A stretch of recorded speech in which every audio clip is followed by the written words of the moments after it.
Cluster system पर फूटा छात्रों का गुस्सा। हंटरगंज में एबीपी का बड़ा प्रदर्शन। शिक्षा में खिलवाड़ बर्दाश्त नहीं। आरएनएम कॉलेज में छात्रों का उबाल। सरकार के खिलाफ लगे तीखे नारे।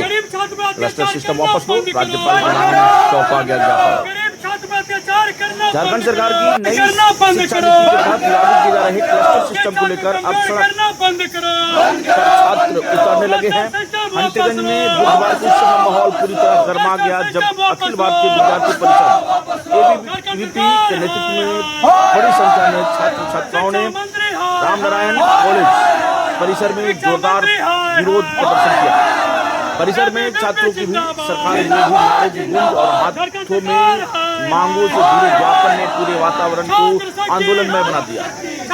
कॉलेज परिसर में एकत्रित विद्यार्थियों ने सरकार के निर्णय पर गंभीर सवाल उठाते हुए यह व्यवस्था खासकर ग्रामीण और आर्थिक रूप से कमजोर छात्रों के भविष्य पर सीधा असर डाल सकती है। छात्रों का कहना था कि पढ़ाई की सुविधा बढ़ाने के नाम पर लाई जा रही यह व्यवस्था वास्तव में उनके लिए अतिरिक्त परेशानी खड़ी कर सकती है। प्रदर्शन में शामिल विद्यार्थियों ने कहा कि ग्रामीण क्षेत्रों के अधिकांश छात्र सीमित संसाधनों के बीच अपनी शिक्षा पूरी करते हैं। ऐसे में यदि उन्हें शैक्षणिक गतिविधियों के लिए अलग अलग कॉलेजों में भेजा जाएगा तो उन पर आर्थिक बोझ बढ़ेगा। अतिरिक्त यात्रा खर्च, समय की बर्बादी और आने जाने की समस्याएं पढ़ाई पर प्रतिकूल प्रभाव डाल सकती है। प्रदर्शन के दौरान कॉलेज परिसर नारों से गूंजा था। छात्रों ने क्लस्टर सिस्टम वापस लो, छात्र विरोधी नीति बंद करो, शिक्षा मंत्री होश में आओ जैसे नारे लगाते हुए अपनी नाराजगी जाहिर की। प्रदर्शन कर रहे छात्र काफी देर तक अपनी मांगों के समर्थन में डटे रहे। एबीवीपी कार्यकर्ताओं ने कहा कि शिक्षा से जुड़े किसी भी बड़े निर्णय से पहले छात्रों की राय लेना आवश्यक है। उनका आरोप था कि विद्यार्थियों की व्यवहारिक समस्याओं और सुझावों को समझे शिक्षा व्यवस्था में बदलाव किया जा रहा है।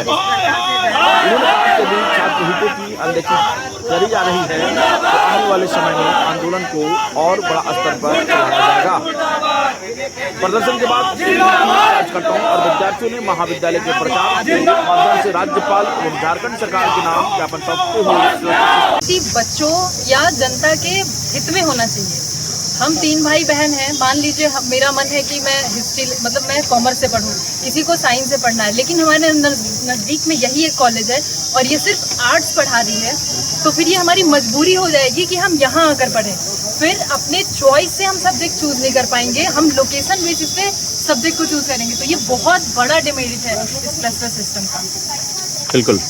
एबीवीपी जिंदाबाद जिंदाबाद जिंदाबाद एबीवीपी जिंदाबाद जिंदाबाद जिंदाबाद। क्लस्टर सिस्टम नहीं चलेगा, नहीं चलेगा, क्लस्टर सिस्टम नहीं चलेगा, नहीं चलेगा नहीं चलेगा। क्या नाम हुआ आपका? सर मेरा नाम शौर्या कुमारी है। शौर्या, मान लीजिए मैंने एक और सवाल आपके साथी से मैंने पूछा था। सपोज कर लीजिए शौर्या, अगर आपकी बात सरकार नहीं सुनती है, सरकार आपकी बात को सीरियस नहीं लेती है, उसके बाद में शौर्या का जो अगला जो स्टेप होगा वो क्या होगा? सर हम पॉजिटिव मानसिकता के साथ सरकार से ये अपेक्षा करेंगे कि वो सुनेगी। हम ऐसा मान के चलते हैं और ऐसा है कि सरकार हमारे द्वारा बनी है तो वो बिल्कुल हमारे हित में सुनेगी। हम नेगेटिव सोचेंगे ही नहीं और हमें बिल्कुल आशा है कि सरकार हमारी बात को समझेगी और इस चीज़ को वापस लेगी, क्योंकि इसमें छात्रों का नुकसान है। बिल्कुल ये हमारे लिए एक नेगेटिव चीज़ है। बिल्कुल। बेटा, आपको क्या फील होता है? आप थोड़ा सा आप आगे आइए प्लीज, बताइए आपको क्या लग रहा है? जो आपके जो साथीगण जो हैं लगातार क्लस्टर को लेकर के इसका विरोध प्रदर्शन कर रहे हैं, वैसे में आप क्या सोचती हैं?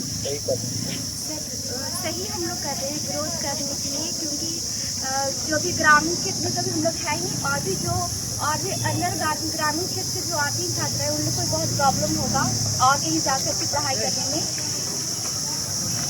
ऐसी स्थिति में शिक्षा छोड़नी पड़ जाएगी, या फिर वही है कि जबरदस्ती का सब्जेक्ट जो पास में कॉलेज है आप वही सब्जेक्ट पकड़ के पढ़ो। ये सबसे बड़ा डिमेरिट मेरे हिसाब से इस क्लास। चलिए, इसके लिए आप दोषी किसे मानते हैं? कौन है? Who is the main defaulter? ठीक है ना? कि क्या लगता है आपको? बेशक नीतियां ऐसी आई हैं जो इस तरह का डिसीजन ले रही है, तो उस नीति के निर्माता इसके दोषी हुए जो बैठकर उस नीति को बना रहे हैं।